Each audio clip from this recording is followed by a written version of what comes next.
Well, I've been searching, I'm searching, oh yeah, searching every which way, yeah, yeah, oh Lord, I'm searching. The Browns are searching for a new head coach and a general manager too. Welcome to the Doghouse, your inside look at the Cleveland Browns. I'm Andy McNamara, alongside Browns Insider from WKYC Sports in Cleveland, Matt Florjancic. Matt, hey, it's at least a couple-year tradition. Sometimes they sprinkle in, they fire the guy after 1 year, but every 2 years, we're back in this same position. The Browns have been interviewing a slew of people. We want to hear from all of you what you think a top candidate should be. Who do you like? Who do you wish we could have? Matt, how are you, buddy? I'm pretty good, Andy. How about you? Doing well. And you know what? Before we get to the Browns coaching search, and by the way, we're presented by DraftPot.com fantasy football site. Go to DraftPot.com and sign up using the promo code Browns, and they will match up to $300 of your first deposit. And it doesn't just have to be football. You can do NBA, hockey, MMA, whatever you like. So go to DraftPot.com. On Twitter at AndyMC81, at Matt Florjancic. You can find the show on our free Google app for Android devices. Just type in The Doghouse. You can find us on iHeartRadio and iTunes as well as Spreaker.com. Matt, before we get to the Browns coaching search, let's talk about the playoff games from this past weekend. So many storylines. You begin with the Kansas City Chiefs shutting out the Houston Texans, and I think it did the Browns organization at least a little bit of justice, seeing two of their discarded quarterbacks crap the bed, and to really, I think, show that you maybe in the lead up to this playoff game with Brandon Weeden and then Brian Hoyer, 136 yards, 4 picks. Brian, you had your run, kid. I don't think you're a starting quarterback in the NFL. What do you think? I think he still got there, and Browns fans would love to be in that position of getting their tails kicked in the postseason rather than watching 16 miserable weeks of football and then having to go through a third coaching search under Jimmy Haslam. Brian Hoyer did not look good at all.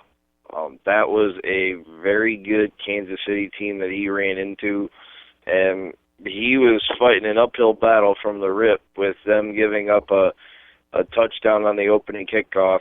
You just kind of felt that momentum was on the side of the Chiefs, and unfortunately for the Texans, they just looked a little bit overmatched, and actually a lot overmatched, and there were just some bad decisions made on both sides of the ball. J.J. Watt getting hurt didn't help any either.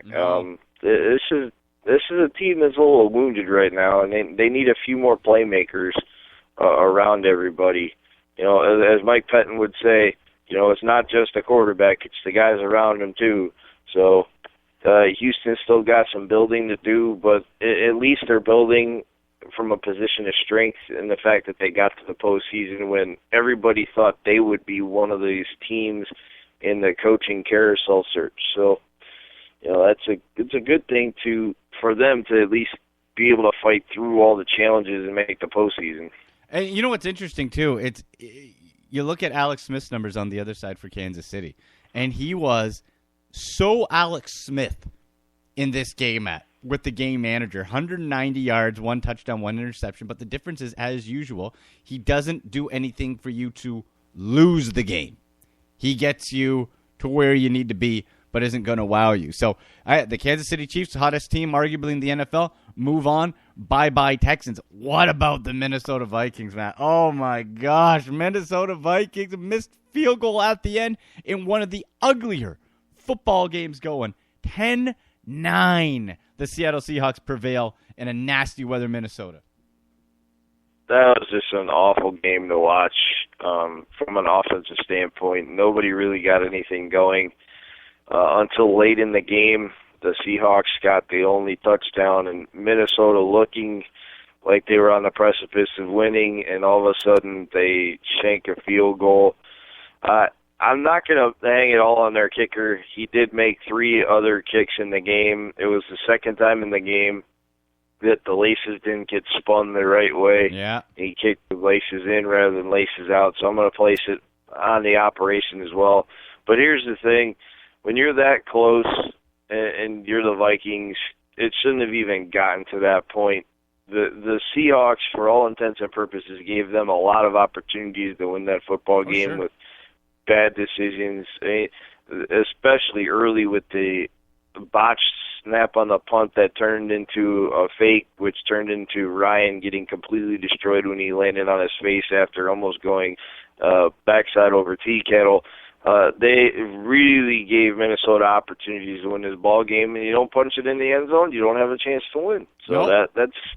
it's. I know Walsh is going to take the brunt of the heat, but it's really on the entire team for not getting their job done. But credit to Taba Rubin. I did see him get in the mix on a few tackles behind the line of scrimmage for the Seahawks, including a sack at Teddy Bridgewater. So the former Brown definitely looked pretty good. He had a good account of himself in his first ever playoff game after 8 years of non-playoff football in Cleveland. And he's going to be advancing. Matt, and before we get to the other games, you look at the head coaches that the Browns didn't interview. Who knows if they would have actually come? But Mike Zimmer is one of those guys who just looks like he gets it. And, oh, by the way, had the offensive coordinator that was in your building in Norv Turner, how good would it look if we had Mike Zimmer and Norv Turner still here in whatever capacity, if it wasn't Chud like that? It just seems like the Browns just for not, if they don't take the job, that's one thing. Not interviewing guys like Mike Zimmer and Bruce Arians is just inexcusable. Andy, we could be here all day if we played the what-if game, and especially when it comes to the coaching searches. That's part of it when the Browns don't interview it, but then I look at the structures that are set up around those guys. Arians walked into a good situation in Arizona. Sure.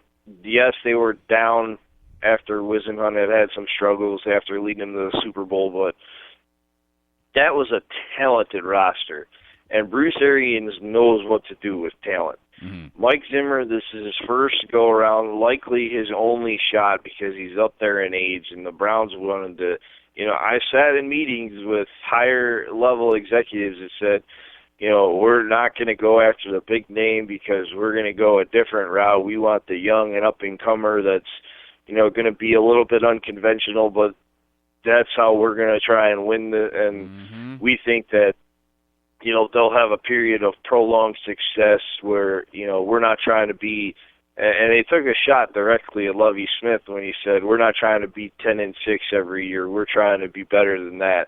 And, well, let's see. It didn't work out for Tampa Bay because they had a dearth of talent on both sides of the ball.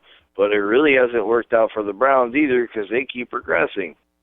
Yeah. Hey, give me the 10-6 problem, Matt. Please. Browns. Please, Jimmy Haslam. Give me the problem of being perennially 10-6 because that means you will at some point make the playoffs with that record. That will happen. Please give me that problem. That was the consensus of the meeting when we had it a few years ago. It was a very unsettling meeting. The entire department was in, listening to our leader talk, and, a lot of the younger employees who had replaced people that I started with, they were all buying in, and, me being the grizzled veteran of 4 years and 3 coaching searches, we're looking at some of my other coworkers who had been there far longer than myself going, is this for real right now? Are we really having this conversation that 10-6 isn't good enough when we just went 4-12? And I think the consensus of opinion among the veteran employees was this is going nowhere fast. And I believe that only one of the employees that had been there for 5 or more years is actually still with the organization. Everybody else of that veteran crew that questioned the the motives during the coaching search is no longer with the company. Wow. That is. It just seems, Matt, like people try to hit the home run. Reinvent the wheel, hit the home run rather than going for singles and building it properly. It's just over the top. Let's finish off. Green Bay destroyed Washington. I think Kirk Cousins, as an average quarterback, was exposed a little bit deceiving there, I think. But hey, they'll stick with him, whatever. But the Steelers-Bengals game, this one making headlines, Matt, because Bengals fans, you spoiled brats, calling for Marvin Lewis's head as head coach after he keeps getting you to the playoffs. I know he's 0-7. I know he hasn't won a playoff game. The last time they won a playoff game was Boomer Esiason, who I can't stand as an analyst, but Boomer Esiason was at quarterback for the Bengals. In 1990, lost 18-16 to the Pittsburgh Steelers because of undisciplined penalties. Matt, what's your stand on it? After this much time, do the Bengals and owner Mike Brown came out and said, no, Marvin Lewis is back, so it's not like he's going to be fired. But if you had the control, would you be done with Marvin Lewis at this point? No, but I think I would be done with the taking a risk on guys who have been problem children. I just saw a lack of this just sounds like I'm talking about an NCAA program, but I saw a lack of institutional control out there on the field on Saturday night. Vontaze Burfict was a first-round talent that went undrafted. That tells you all you need to know. Yeah. He's a loose cannon. He promised he would not be a distraction or do dumb things, and then he goes out there and does dumb things. I mean, he could have been the hero of the game. He got an interception late, looked like it buried the Steelers. Landry Jones had no business throwing the football when he did, and Roethlisberger knew that, and that's why he basically said, I'm going in, and if I'm going to lose this game to the Bengals, it's going to be because of me, not because of him. And inexplicably lays out Antonio Brown, who I know Adam Pac-Man Jones said that he deserves an Oscar for acting, but let me tell you something. That man's eyes were closed before he hit the ground. He was not acting. That was a legit shot that he took. He took it right on the chin, and he dropped like a lead brick. And it'll be a miracle if he's able to even compete this week for the Steelers against the Broncos. It was an embarrassing situation for the Bengals. If I were Mike Brown and Marvin Lewis, I would be embarrassed. And especially, with the late penalties, but also somebody running off the sidelines and pushing from behind a Steelers receiver that resulted in another penalty. But truth be told, the Steelers did not have a very good account of themselves as well. For as classy of an organization as they're supposed to be under the Rooney family, Mike Munchak almost taking a swing at a Cincinnati player and getting a 15-yard penalty for throwing him away from the Steelers bench after a play that ran out of bounds. And then you have Joey Porter running on the field acting a fool, basically inducing a 15-yard penalty from the Bengals who weren't smart enough to just ignore him. It was an embarrassment to the league, and when Mike Tomlin stands up there after the game and says, this is a typical AFC North game, we represented our division well, basically saying that this is how we roll in the AFC North, I would have avoided that phrase at all costs because you do not want the AFC North to be that kind of represented. Right, yeah, we're just a bunch of goons, right, who can't control themselves. And you're right, Matt, it was completely undisciplined. Now, this is where I come out on it. The Marvin Lewis situation in Cincinnati is eerily similar to me as the Tampa Bay Buccaneers were in the early 2000s. Remember, Tony Dungy was there, had the team on the cusp. They were there, could not get over the edge. Then they brought in John Gruden, won a Super Bowl with the help of Warren Sapp, and really that stellar defense. I think the Bengals might be at that point where you wouldn't bring in a first-time head coach. You need somebody who would come in and be able to have a change of personality, but have instant respect and be able to command men who are already playing at an elite level and take them to that next step. So if it's me, I don't know if the right coaching option is out